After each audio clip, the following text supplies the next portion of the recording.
पण वीरजाने वेळी सगळी परिस्थिती सांभाळली आणि आता देवाय एकटाच गालातल्या गालात हसत होता तिच्या प्रेमाचा परत मिळालेला होकार ऐकून. राणा, जॉन, जोसेफ, सितारा सिंग सगळेच कपाळावरचा गोळा झालेला घाम पुसत मनातल्या मनात बोलत होते, खरंच वीरजा मॅम शिवाय कोणीच बॉसना हँडल करू शकत नाही या जगात. ह्या संपूर्ण जगात केवळ त्या एकच आहे जो हा पेटता ज्वालामुखी शांत करू शकतात. धन्य आहे ती देवी. Many many hats off to her. आज आनंदात देवाय जरा लवकरच घरी परतला होता. मुलांबरोबर खेळता खेळता सारखा आपल्या बेडरूमच्या दरवाजाकडे लक्ष ठेवून होता. शेवटी एकदाचं मुलांना झोपवलं त्यांच्या बेडरूममध्ये आणि आपल्या व वीरजाच्या मास्टर बेडरूममध्ये आला. तिला लगेचच मिठीत भरून बेडवर घेऊन गेला. तिच्या केसात बराच वेळ चेहरा घुसळवत मानेवर हलकेसे ओठ टेकवत त्याने तिला हळूच विचारलं, तुला मला काही बोलायचं आहे का? काही सांगायचं आहे का? वीरजाने वळून त्याच्याकडे बघितलं. एकदम निरागस लहान मुलासारखा मोठ्या आशेने तो तिच्याकडे बघत होता. डोळ्यात गच्च पाणी दाटलं होतं आणि कुठल्याच क्षणी कोसळणार होतं जर त्याला त्याच्या मनातलं तिच्या ओठांतून ऐकायला नाही मिळालं असतं तर. वीरजाने हळुवारपणे त्याचा चेहरा आपल्या ओंजळीत घेतला आणि त्याच्या डोळ्यात भरून आलेले अश्रू टिपत बोलली, आय लव्ह देवाय. I will always love you my love. मी तुला सोडून कधीच कुठेच जाणार नाही. मी तुझ्याशिवाय नाही राहू शकत. आता ही साथ प्रत्येक जन्माची फक्त तुझ्याच सोबत. असं म्हणून तिने स्वतःला त्याच्या मिठीत झोकून दिलं. रडत रडत त्याने पण तिला आपल्या घट्ट मिठीत सामावून घेतलं. रात्र पुन्हा बहरली. वीरजा देवायचं प्रेम पुन्हा एकदा सजलं. वीरजाला तिच्या परिवाराबरोबर भेट घडवून दिल्याबरोबर देवाने तिच्या कॉलेजची प्रिन्सिपल उर्फ मास्टरजी आणि आप्पाबरोबरही तिची व्हिडिओ कॉलवर भेट घडवून आणली. ते दोघेही बरेच दिवस देवाच्या माणसांच्या ताब्यात होते. काही दिवसांनी त्यांना सोडून देण्यात आलं. तरी पण त्या गरीब मुलीचं काय झालं असेल, ह्या राक्षसाने तिचे काय हाल केले असतील ह्या काळजीने त्यांचा एक दिवस सुखाने गेला नव्हता. वीरजाचा जेव्हा स्वतःहून त्यांना कॉल आला तेव्हा त्यांना खरंच बरं वाटलं होतं. तिला सुखरूप आणि काही प्रमाणात आनंदी बघूनही. खूप रडले ते वीरजाच्या वाईट काळात. त्या गेल्या 5 वर्षात एक बाप बनून ते नेहमीच तिच्या पाठीशी उभे राहिले. मुलांचे तर ते दुसरे आजोबाच होते. अगदीच काही कुठल्याच कर्तव्यात कमी पडले नव्हते. आपल्या लेकीचं रक्षण करताना प्रसंगी ढाल बनून त्या क्रूर कर्मा जगजेता सम्राटासमोर सुद्धा उभे ठाकले. आज तेच आपलं छोटंसं लेकरू आणि तिची ती 2 छोटी छोटीशी पाखरं सुखरूप बघून त्या दोघांचं काळीच भरून आलं होतं. तरी पण मनात कुठेतरी शंका होतीच. हे सुखाचे दिवस कधीपर्यंत? त्यानंतर वीरजा, दोन्ही पिल्लं आणि ते दोन्ही आजोबा एकमेकांशी खूप बोलले, हसले. त्या दिवसानंतरही वीरजाने आपल्या घरच्यांसोबत, प्रोफेसर आप्पासोबत बरेच वेळा फोन कॉल, व्हिडिओ कॉल असायचे. वीरजा हसायची, खिदळायची, खूप खूप बोलायची सगळ्यांशी. हेच तर हवं होतं देवायला, एक नॉर्मल 4 चौघांसारखं आयुष्य त्याच्या वीरजासाठी. तिच्या आयुष्यातले सगळेच दुखरे कोपरे एकामागून एक त्याला कायमसाठी बरे करायचे होते. म्हणून बरेच वेळा स्वतःला झुकून स्वतःचा तो हिमालया एवढा अहंकार कमी करून तो कमीपणा घेत होता तिच्या प्रत्येक बाबतीत. उद्देश फक्त एकच, ती खुश हवी, खूप खूप खुश हवी. तिच्या चेहऱ्यावरचं ते हसू असंच खळखळतं हवं पहिल्यासारखं. त्यासाठी तो काही करू शकत होता. त्याचा अहंकार काय चीज होती तिच्या त्या एका स्मितापुढे? पण तरीही या जगात एक अशी गोष्ट, एक असा कोपरा अजून बाकी होता जो देवाय कधीच बरं करू शकत नव्हता. कारण काही दिवसाने स्थळ बंगलोरच्या एका कंपनीच्या आवारात. वेळ उशिरा संध्याकाळची. देवायचा ताफा त्या नवीनच उघडलेल्या कंपनीच्या समोर उभा होता. अमित, राणा, जॉन, जोसेफ, सितारा सिंग तसेच देवायच्या तिथे उपस्थित असलेल्या हेडक्वार्टरला बसलेल्या सगळ्याच टीम्स प्रचंड चिंतेत होत्या. डोळ्यात तेल घालून समोर होणाऱ्या घटनेकडे लक्ष देऊन होत्या. परत एकदा काळजी आणि दहशत मनाच्या कोपऱ्यात नुसती दाटून आली होती. निर्माण झालेल्या प्रचंड अस्वस्थतेमधून सारखं बेचैन होऊन गळ्यातले टाय, अंगातले ब्लेझर नीट करणं, डोक्यावरच्या केसातून हात फिरवणं चालू होतं त्यांचं. कारण पण तेवढंच गंभीर होतं. देवाय कार्तिक ठाकूर आज त्याच्या भूतकाळात घडून गेलेल्या अशा एका चॅप्टरला हात घालणार होता, ज्याने त्याचंच नाही तर हजारो लोकांचं आयुष्य नेहमीसाठीच बदलवून टाकलं होतं. त्या सगळ्यांच्या गतायुष्यात घडून गेलेल्या त्या भयंकर रक्तरंजित इतिहासाला परत दस्तक देत होता. लंकेमधून जेट सकाळीच बंगलोरला लँड झालं होतं. तेव्हापासून अमित त्याला समजावू पाहत होता, घडून गेलेल्या भूतकाळाला परत खरडवू नको ती पानं परत उघडू. जे झालं ते झालं. त्या गोष्टीला तिथेच सोड, नाहीतर सगळं एकदा परत बर्बाद होईल. एकतर इतक्या मोठ्या मुश्किलीने सगळं जमून आलंय, सगळं शांत झालंय. परत नको देव. तुझा विचार नाही तर निदान विरजाचा तरी विचार कर. काय बितेल तिच्यावर. भरल्या डोळ्यांनी देवाने कारच्या आतमध्ये बसलेल्या विरजाकडे बघितलं. ती निरागसपणे खिडकीतून बाहेरचं जग न्याहाळत होती. खूप दिवसांनी देवाने असं तिला बाहेरच्या जगात आणलं होतं, परत मुख्य भूमीवर. ती एकदम नुकत्याच जन्मलेल्या बाळाप्रमाणे टकामका सगळ्या जगाकडे बघत होती. हे बघू की ते बघू, सगळी एकदम नवलाईच तिच्या चेहऱ्यावर. देवाच्या चेहऱ्यावर लगेचच स्माईल आलं आपल्या त्या भोळ्या बाबड्या कोकराला बघून. मनात क्षणभर भाव दाटून आले की आपण जे काही करतोय ते ठीकच करतोय ना. ती मला सोडून तर जाणार नाही ना याच्यानंतर. पण लगेचच दुसऱ्या मनाने त्याला झापलं आणि बोलला, वेडा आहेस का तू. ती बोलली आहे ना तुला की ती तुझ्यावर खूप खूप प्रेम करते. वचन दिलं आहे तिने तुला की ती तुला काही झालं तरी कधी सोडून जाणार नाही. मग का घाबरतोस तू. तुझी विरजा फक्त तुझी आहे आणि काळाच्या अंतापर्यंत फक्त तुझीच राहीन. तिला तुझ्यापासून कोणीच हिसकावून घेऊ शकत नाही. तू अजिबात घाबरू नकोस. डोळ्यात दाटलेले अश्रू पाठीमागे ढकलत तो अमितला बोलला, तिच्यासाठीच तर करत आहे रे हे, फक्त तिच्यासाठीच. त्याच्या त्या उत्तराने राणा, जॉन, अमित, जोसेफ, सितारा सिंग अजूनच अस्वस्थ झाले. स्वतःच्या डोक्यावरचे केस उपटून काढावेसे वाटत होते त्यांना. काय करावं ह्या वेड्या सम्राटाचं. का सारखा स्वतःला उद्ध्वस्त करायला चाललाय. काय मिळतं ह्याला स्वतःच्याच प्रेमाचे जळते ताजमहाल बांधून. सगळ्यांचे जीव कासावीस झाले होते, पण हतबल होऊन पुढे घडणारी घटना बघण्याशिवाय त्यांच्याकडे दुसरा पर्यायच नव्हता. आणि तो वेडा सिकंदर एक पाऊल पुढे टाकत सरकला विरजाकडे. आपल्या मूर्ख प्रेमाची एक बाजी त्याने परत लावली. परिणाम दोनच होणार होते, एकतर वाचणार किंवा परत कायमसाठीच उद्ध्वस्त होणार. आणि ह्या वेळेला स्वतः विरजा जोशी सुद्धा त्याला वाचवू शकत नव्हती, कारण अंतिम निर्णय तर तीच सुनावणार होती ना. कारचा दरवाजा उघडत देवाने भरल्या डोळ्यात स्मित घेत विरजाच्या समोर आपला हात पुढे केला आणि बोलला, जान उतरतेस ना ग. विरजाने अगदी आनंदाने त्याच्या पुढे केलेला हात पकडला आणि त्याच्या साथीने पाऊल कारच्या बाहेर टाकलं. ठाकूर एम्पायरप्रमाणे फार मोठ्या साम्राज्याची कंपनी नव्हती ती. अगदीच काही 2-3 वर्षांपूर्वी सुरू झालेला नवीन स्टार्टअप होता तो. तरीही बरीच प्रगती केलेली दिसत होती. देवाय तिच्या निरागस प्रश्नांना उत्तर देत होता आणि ती त्याचा हात पकडून एक पाऊल सावकाश टाकत आनंदाने त्या सगळ्या जागेचे निरीक्षण करत पुढे चालली होती. अगदी खळखळून हसत होती ती. तिच्या चेहऱ्यावरचं हे हास्य मी कायमसाठी मिटवर तर नाही ना, अशी भीती दाटून आली त्याच्या मनात. परत हे हसू बघायला तरी मिळेल ना. विरजाच्या बोटांभोवतीची त्याच्या बोटांची पकड अगदी घट्ट झाली. त्याच्या बोटांची ती थरथर आजूबाजूचं सौंदर्य बघण्यात मग्न असलेल्या त्या भोळ्या बाबड्या विरजाला जाणवलीच नाही. ती आपल्याच विश्वास दंग तिथे पाठीमागे उभे राहून ते सगळं दृश्य मोठ्या चिंतेने बघत होते. अमित मनात बडबडत चिडत होता, तरीही सांगितलं होतं की नको जाऊ. अजूनही वेळ गेलेली नाही देव, मागे फिर, नाहीतर सगळे उद्ध्वस्त होईल. इतक्या मोठ्या मुश्किलीने उभा केलेला तो संसार, सगळंच काही. देवा प्लीज प्लीज प्लीज हे सगळं आताच्या आता थांबव, नाहीतर मोठा विनाश होईल. सगळीजण प्रार्थना करत होते. इथे विरजा त्या सगळ्या परिसराचं निरीक्षण करत होती. कंपनी असूनही ती कंपनी वाटत नव्हती. मस्त बाग होती त्या कंपनीच्या प्रवेशद्वाराच्या समोरच. हिरव्यागार गवतावर छान छोटी छोटी रंगीबेरंगी फुलं फुलली होती. बागेच्या कडेकडेने लाल गुलाबाच्या ताटव्याची दाटी होती. जागोजागी बसण्यासाठी उत्तम कलाकुसर केलेले बेंचेस होते. एका कोपऱ्यात चक्क झुला होता फुलांनी बहरलेला. फुलांच्या वेली दोऱ्यांना लगडत वरती गेल्या होत्या. वरतून एखाद्या झुंबराप्रमाणे खाली लोंबकळत होत्या. त्याच्यासमोर एक सुंदरसं कारंजं होतं. त्याचे तुषार सुमधूर गाण्याच्या लयीवर त्या झुल्याच्या अवतीभोवती उडत होते. किती सुंदर दृश्य होते ते.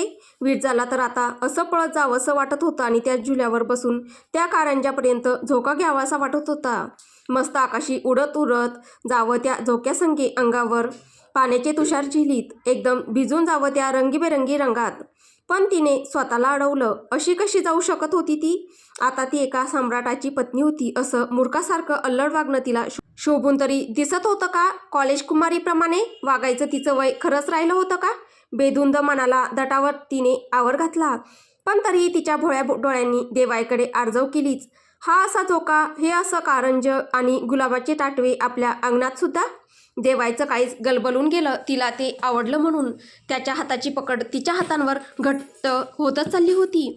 ती मात्र अजूनही त्याच्याकडे मोठ्या आशेने बघत होती. हा असाच झोका, हे असंच कारंज आपल्या बागेत पण हवं, हा निरागस हट्ट घेऊन. भरल्या डोळ्यांनी देव हसत हो बोलला. पण तिला इथे अजून काय काय पसंत पडेल म्हणून घाबरूनही गेला होता. विरजा देवने हो बोलल्यामुळे इतकी आनंदात होती की तिला त्याच्या हाताचा तो कंपत जाणवला नाही. त्या दोघांना बघणारे सगळे चिंतितच होते. पण तरी देवाई विरजाला घेऊन पुढे जातच होता. मार्बलच्या नक्षीदार पायऱ्या चढून गेल्यावर विरजा अजूनच आश्चर्यचकित झाली.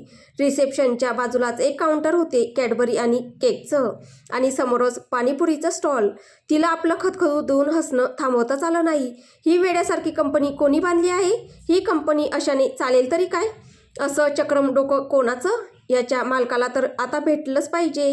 विरजा पटकन बोलून गेली. पण तिच्या मनात ही कंपनी बघण्याची उत्सुकता शेकडो पटीने वाढली. वेड्यासारखी एकटीच पुढे पुढे जात होती. देवाय घाबरत होता. पुढे पुढे जाणाऱ्या तिचा हात घट्ट पकडून होता. थोडंसं पुढे गेल्यावर ऑफिस सुरू झाले. पण ऑफिसमध्येही तीच चक्रम तऱ्हा. नेहमीच्या डेस्कच्या बरोबर इथे आरामदायक काउच, रिक्लायनर होते जागोजागी. कोणी कुठेही लॅपटॉप घेऊन आरामात स्नॅक्स खात काम करत होतं, तर काही जण काम करून थकून झाल्यावर चक्क त्या रिक्लायनरवर झोपून गेले होते. ठिकठिकाणी स्टफ टॉय होते.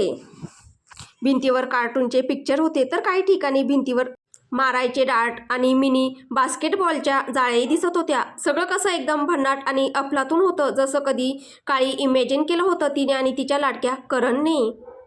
करण विजय जाधव. विरजाचे हातपाय थंडच पडले पुढचा विचार करून. करण विजय जाधव? कसं शक्य आहे हे इतक्या वर्षांनी? विरजाचे हातपायच थंड पडले पुढचा विचार करून. सगळं अस्तित्व थरथर कापू लागलं होतं स्वतःच्या त्या रक्तरंजित गत आयुष्याच्या जळालेल्या आठवणीत परत पाऊल टाकून. आठवणी तरी काय होत्या त्या? त्या तर तिच्या कधीच न संपणाऱ्या दुर्दैवाची नुसती सुरुवातच होती. आणि तेव्हाय तिचा प्राणप्रिय पती, त्या सगळ्या खुनी नरसंहाराचा क्रियेता परत तिला त्याच रक्ताळलेल्या इतिहासात खेचून घेऊन आला होता. कशासाठी? डोळे पाण्याने डबडबून गेले. पायाखालची जमीन वेगाने निसटत चालली होती आणि भूतकाळाच्या खोल खोल खोल गर्तेत थरथर कापत असलेली विरजा जोशी कोसळत जात होती. जिथून परत तिला येणं आता कदाचित कधीच शक्य नव्हतं. तिच्या अगदी डोळ्यांसमोरच होता तो, एकदम हसत खेळत जिवंत. करण विजय जाधव जिवंत? कधी काळी होणारा तिचा नवरा, तिच्याच लग्नाच्या मंडपात तिच्या हाताने मारला गेलेला तिचा नवरा जिवंत? त्याच्याच रक्तात पावलं उमटवत ती त्याच्या खुन्याच्या गुन्ह्यात तिच्या आयुष्यातल्या सगळ्यात काळी अशी 3 वर्ष त्या भयानक जेलच्या कोठड्यांमध्ये घालवली होती. तो मृत्यू, ती जेल, ते भयानक अत्याचार, तो करण विजय जाधव जिवंत? तोच होता तो. तीच त्याची देखणी मूर्ती, एकदम डोळ्यात भरेल अशी 6 फूट उंची, रंग गोरा, एकदम दुधासारखा, दिसायला एकदम रुबाबदार, हिरो टाईप. तेच मिश्किल डोळे आणि चेहऱ्यावर तेच फ्लर्टी स्माईल. आताही तो कोणाशी तरी फ्लर्टच करत होता. The most handsome bachelor of her college, mister Karan Vijay Jadhav जिवंत? एकदम कडक इस्त्रीच्या फुल टाय सूट ब्लेझरमध्ये, डॅशिंग पर्सनॅलिटी, त्याच्या त्या सगळ्या परफेक्ट रूपामध्ये फक्त एकच गोष्ट खटकत होती, ते म्हणजे त्याच्या मनगटावर तिने त्याच्या वाढदिवसाला दिलेलं साधंसं चांबडी पट्ट्याचं घड्याळ. किती साधंसं होतं ते. आता तर जीर्णही होऊ लागलं होतं, तरी आवडीने तो ते घालून फिरत होता. जास्त काही परवडू शकत नव्हतं तिला त्या काळी, तरी तिच्या कॅफेच्या सॅलरीतून आठवणीने एक एक पैसा जमा करून तिने ते त्याच्यासाठी घेतलं होतं. आजही इतक्या वर्षांनी त्याने ते तिच्या आठवणीत घातलेलं बघून तिचं काळीच दाटून आलं. डोळ्यातून अश्रू नुसते खळखळ वाहत जात होते. मंद मंद हुंदके बंद ओठांच्या दारातच फुटत होते. बाहेर मोठ्याने पडण्यास ते खूप उत्सुक होते, पण विरजाने ओठ गच्च दाबून घेतले होते. तोच करण, तिचा सगळ्यात जवळचा एकमेव मित्र. काय केलं नाही त्याने तिच्यासाठी? तिच्या डोळ्यांसमोरून जरकन त्या 3-4 वर्षांचा कालावधी गेला. त्यांच्या त्या जिवलग मैत्रीची पाने एकामागोमाग उलटत गेली. कॉलेजच्या पहिल्या दिवसालाच त्यांची रस्त्यावर झालेली धडक, त्याचं ते लगेचच उठून तिच्या मदतीला धावत येणं, तो तिच्या आयुष्यातला पहिल्यांदाच तिच्यासाठी पुढे आलेला मैत्रीचा पहिला हात, कॉलेजचा हार्टथ्रोब बनून त्याची ती कॉलेजमध्ये झालेली डॅशिंग एंट्री. एलाइट गँगच्या ग्रुपमध्ये असूनही त्याचं तिला सतत प्रोटेक्ट करणं, मदत करणं आणि कदाचित प्रेमही करणं. पण कदाचित ह्याच एकतर्फी प्रेमाने त्याचा बळी घेतला होता किंजल ठाकूर. तिचं करणवर असलेलं प्रेम, तिने विरजासाठी रचलेला तो भयानक चक्रव्यूह, विरजाचा तिथे झालेला अमानुष छळ, तिच्या अब्रूचा तो मांडलेला खेळ, करणचं वेळेवर जन्नतमध्ये धावून येणं, स्वतःचा जीव धोक्यात घालून तिची अब्रू वाचवणं. कशी विसरू शकत होती ती काळरात्र ती? करण जर तिथे नसता तर त्या दिवशी किंजलच्या जागी ती असती. किंजलचा तो दुर्दैवी मृत्यू, त्याही परिस्थितीत करणचं तिला आणि तिच्या घरच्यांना सांभाळून घेणं, आणि तो दिवस, तिच्या आणि करणच्या लग्नाचा तो दिवस, नववधूच्या वेशात सजलेली साजिरी वधू ती आणि नवरदेवाच्या वेशात राजबिंडा दिसत असलेला तिच्याकडेच बघत, मंद मंद हसत, तिला मुकपणे आश्वस्त करत, मी आहे ना ब्युटिफुल, मी घेईन सगळं सांभाळून, म्हणणारा तिचा होणारा नवरा करण. तिचा खूप जवळचा मित्र, तिच्या आयुष्यात आलेली ती पहिली खूप खूप जवळची व्यक्ती, आणि त्याच्याच दिशेने सुसटपणे येत तिच्या हातूनच त्याच्या मस्तकात शिरणारी ती गोळी. ठाय. तिच्याकडेच काळजीने बघत असलेला त्याचा रक्ताळलेला चेहरा, आणि त्याच्या रक्तातच पाऊल उमटत त्याच्याच खुनाच्या गुन्ह्यात जेलमध्ये 3 वर्ष गेलेली ती. आणि हे सगळं घडवणारा निर्दयी व्यक्ती आज तिचा प्राणप्रिय पती. खूप काही खळबळ माजली होती विरजाच्या मनात. शांत होऊ पाहणाऱ्या तिच्या आयुष्यात भूतकाळाच्या काळ्या सावटाने परत थैमान घातलं होतं. असंच तिने कधी काळी स्वप्न बघितली होती आपल्या ऑफिसची, की अशाच एका वेड्या ऑफिसमध्ये तिला नोकरी मिळावी आणि तिने आयुष्यात धमाल करावी. तेव्हा करण तिला बोलला होता की तिच्यासाठी एक दिवस तो तिच्या स्वप्नातलं विश्व नक्कीच निर्माण करेल, आणि आज त्याने उभं केलं होतं केवळ तिच्यासाठी. 9 वर्षापूर्वी ते तिघे असेच लग्नाच्या मंडपात एकमेकांसमोर उभे होते, आणि परत एकदा त्या तिघांचा आमनासामना. काय आज नवीन खेळ मांडणार होती नियती, कोणास ठाऊक. एका जागीच नुसती थरथर कापत रडत तिच्या समोर असलेल्या त्या देखण्या पुरुषाला बघत होती ती. तिचा करण, तिचा चांगला निर्दोष करण, उगाचच ह्या सगळ्यात केवळ तिच्याचमुळे फरफटला गेलेला, मारला गेलेला, पण आता तिच्या समोर जिवंत असलेला तिचा जिवलग मित्र करण. मध्यंतरी तिला त्याच्याबद्दल गैरसमज झाला होता की तो किंजलचा दोषी आहे, पण किंजलचा क्रूरपणा बघता करणवरचा तिचा विश्वास अधिक अढळ झाला होता इतक्या वर्षात. करण, तिने मनातच आर्तसाद दिली, आणि लगेचच तो तरुण मागे वळला आणि तिच्याकडे बघू लागला. ओळख पटली होती तिच्या हृदयाला की तो तिचाच करण आहे. डोळ्यातलं पाणी खाली सांडत जात होतं वेगाने. ती धडपडत त्याच्याकडे जाऊ बघायला लागली. इतक्या वर्षाने त्याला जिवंत सुखरूप बघून तिला त्या क्षणी काय वाटत असेल तिचं तिलाच माहीत. सारखा सारखा तिच्या हातून गोळी लागून खाली कोसळतानाचा करण तिला आठवत होता. तब्बल 9 वर्ष लागली होती त्याला तिच्यापर्यंत पोहोचायला. तब्बल 9 वर्ष. देवाच्या हातातून तिचा हात सुटत चालला होता.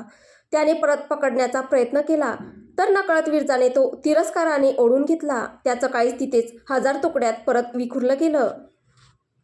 विरजा त्याच्यापासून परत दूर चालली होती. फक्त 10 ते 20 पावलांचं अंतर. आयुष्याच्या परत त्याच वळणावर एका टोकाला देवाय आणि दुसऱ्या टोकाला करण, आणि मध्ये त्याला सोडून करणच्या जगात प्रवेश करत असलेली त्याची जान, विरजा जोशी. काहीच तर बदललं नव्हतं. त्या होरायझन हॉटेलच्या बाहेर घडलेला प्रसंग आज कित्येक वर्षांनी परत घडत होता त्याच्या भरलेल्या डोळ्यांच्या समोर. विरजा त्या क्रूर कर्मा देवाय ठाकूरला सोडून परत तिच्या चांगल्या करण जाधवकडे जात होती. कितीही प्रयत्न केला तरी देवाय कधीच तिच्या करण इतका चांगला निर्मळ मनाचा बनू शकत नव्हता. डोळ्यातून अश्रू नुसते कोसळत होते देवायच्या.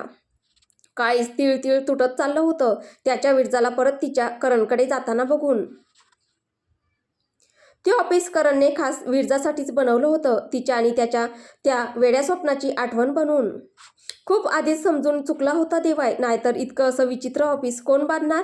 विसरला नव्हता करण विरजाला. इतका श्रीमंत हायफाय असूनही हातात अजून पण ते स्वस्तातलं घड्याळच घालून होता. देवायला जाणून घ्यायची गरजच वाटली नाही की ते घड्याळ कोणी भेट दिली असेल त्याला आणि त्याने ते का जपून ठेवलं असेल. तो समजून चुकला होता. केवळ मनाच्या कप्प्यात तिला कायमसाठी जपण्यासाठीच ना.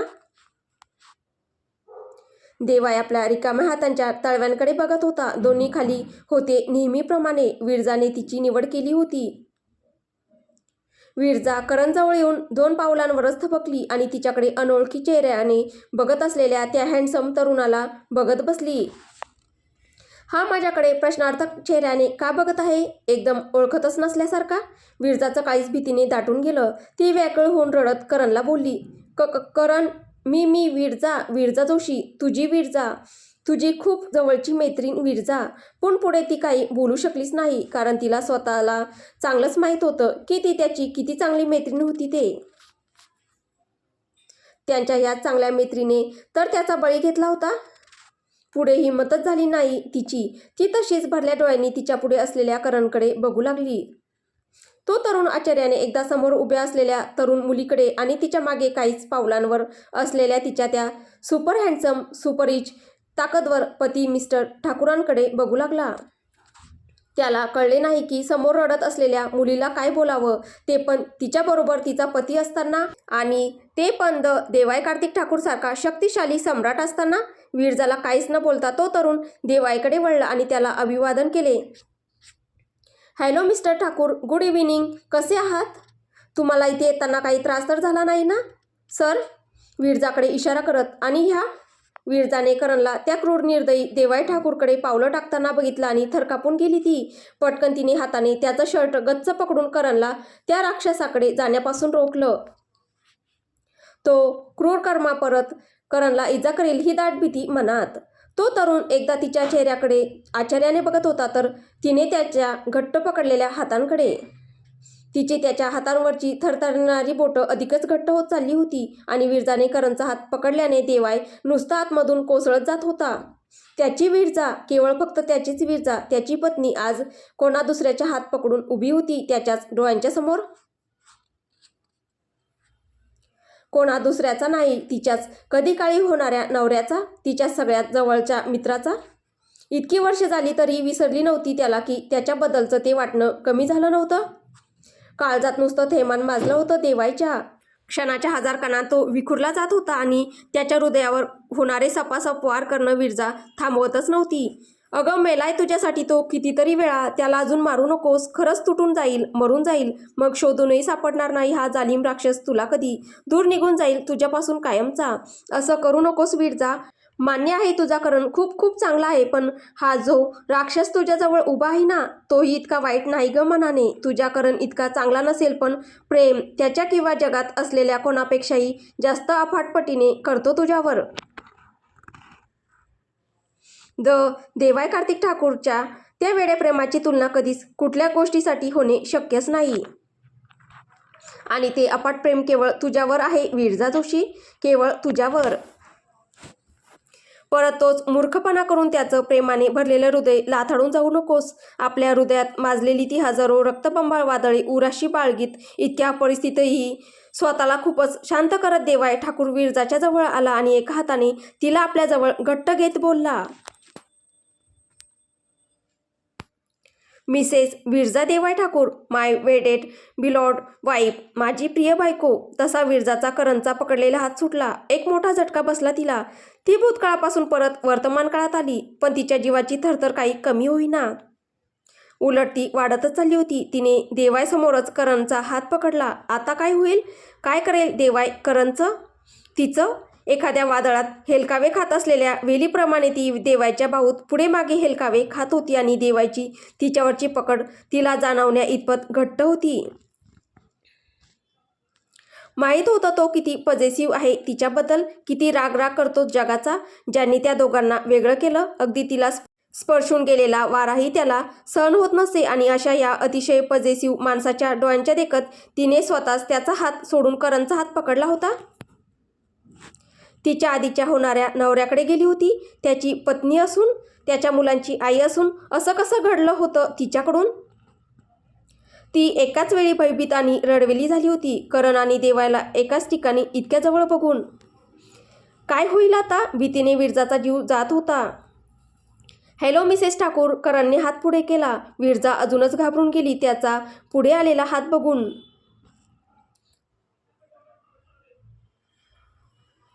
देवायसमोर परत हात पकडण्याची हिंमतच झाली नाही. केवळ मानेनेच होकार कळवला त्याच्या अभिवादनाला. तिला असं बिथरलेलं बघून करण पुढे काहीच बोलला नाही तिला. पण देवाईकडे वळून स्मित करत त्याला आपल्या केबिनमध्ये चलण्याची विनंती केली. तिथे रस्त्यानं जाताना तो देवाईबरोबर त्यांच्या होणाऱ्या नेक्स्ट बिझनेस डीलबद्दल बोलत होता. करण विजय जाधव बिझनेस वर्ल्डमधलं एक उभरतं नाव, अनेक यशस्वी स्टार्टअपचा क्रिएता. देवाईने जेव्हा ठाकूर पॅलेस सोडला होता तेव्हा त्या जुन्या हवेलीत उपचार घेत असलेल्या करणलाही त्याने बाहेर काढलं होतं आणि उपचारासाठी बाहेरगावी पाठवलं होतं त्याच्या आईवडिलांबरोबर. इतक्या वर्षांनी आपल्या मुलाला जिवंत बघून तेही खुश होते, नाहीतर ते इतकी वर्ष त्याला मेलेला समजत होते. खूप प्रचंड राग होता देवाई ठाकूरबद्दल. त्यांना पण हिंमत नव्हती त्याच्याशी शत्रुत्व घ्यायची. तसेच त्याने भरपाई म्हणून दिलेला पैसा अडगा घेऊन ते आपल्या मुलाला घेऊन परदेशी निघून गेले. तिथे देवाईने त्यांच्या राहण्याची आणि अजून कोमात असलेल्या त्यांच्या मुलाच्या उपचाराची सोय केलीच होती. त्यांनी ना बोलण्याचा प्रश्न होताच कुठे. तिथेच ते कायमचे स्थायिक झाले. कालांतराने परदेशी डॉक्टरांच्या उपचारांना प्रतिसाद देत करण ठीकही झाला. पण मेंदूवर इतक्या जीवघेण्या झालेल्या हल्ल्याने तो आपली मागची सगळी स्मृती कायमसाठी गमावून बसला होता. अगदी स्वतःच्या आईवडिलांना सुद्धा. खूप वेळ लागला डॉक्टरांना त्याला त्याच्या आयुष्यात नॉर्मलपणे सेटल करून देताना. हळूहळू तो झालाही. देवाईकडून जो पैसा भरपाई म्हणून मिळाला होता त्या पैशाला हातही न लावता केवळ स्वतःच्या कुशाग्र बुद्धिमत्तेच्या जोरावर 3-3.5 वर्षातच करणने परदेशात एक छोटीशी स्टार्टअप कंपनी सुरू केली. कसली जिद्द होती हृदयात माहीत नाही. नुसतं झपाटून टाकलं होतं स्वतःला आणि दिवसरात्र एक करून टाकले होते त्या कंपनीला पुढे आणण्यासाठी.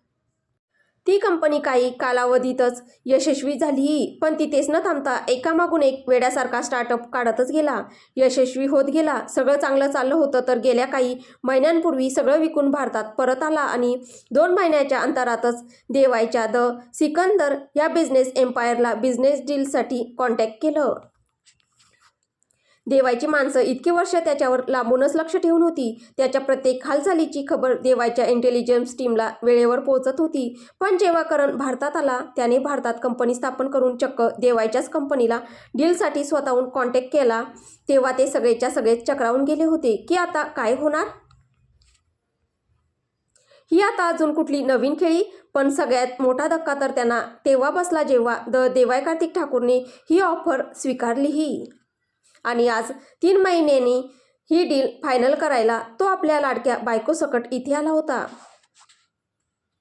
देवाई, विरजा, करण, प्रेमाचा हा रक्तरंजित त्रिकोण 9 वर्षांपूर्वी जेव्हा लग्नाच्या मंडपात भेटला होता तेव्हा झालेल्या खेळाने संपूर्ण इतिहास हजारो लोकांच्या रक्ताने माखला गेला. आजही त्या रक्ताळलेल्या दिवसांची, त्या क्रूरकर्त्याने केलेल्या बेभान तांडवांची पुसटशीही आठवण आली तरी भल्याभल्यांची काळीच थरकापून जात होती. आणि आज तेच 3 मोहरे नशिबाच्या सारीपाटावर जमा झाले होते. आता अजून काय ठाकूर. ती दुष्ट नियती त्या क्रूर सम्राटाला हाच प्रश्न करत होती. Tick tock tick tock tick tock सगळ्यांच्याच हृदयाची स्पंदने वाढून गेली होती. येऊ घातलेल्या नवीन रक्ततांडवाच्या चाहुलीने अमित, जॉन, राणा, जोसेफ, सितारा सिंग, देवाईच्या सगळ्या सिक्युरिटी टीम्स, इंटेलिजन्स माणसं ह्या भेटीकडे अतिशय अस्वस्थ होऊन नजर लावून बसले होते. विजेच्या तारेवर होते सगळेच्या सगळेच. कुठल्या क्षणी झटका बसणारच होता. सगळ्यात वाईट गोष्ट म्हणजे त्या भोळ्या बाबड्या निष्पाप विरजाला सुद्धा ह्यात खेचलं गेलं होतं परत एकदा. स्वतःचा संसार, स्वतःचं प्रेम, स्वतःची 2 मुलं, सगळं काही पणाला लावलं होतं आज त्या सम्राटाने. तर आता पुढे काय होईल हे आपल्याला पुढच्या भागात पाहायला भेटेल. तुम्हाला ही कथा कशी वाटते आहे कमेंटद्वारे नक्की कळवा. कथा आवडत असेल तर व्हिडिओला लाईक करा, शेअर करा. कथेचे पुढील भाग ऐकण्यासाठी आपल्या चॅनलला सबस्क्राईब करा. धन्यवाद.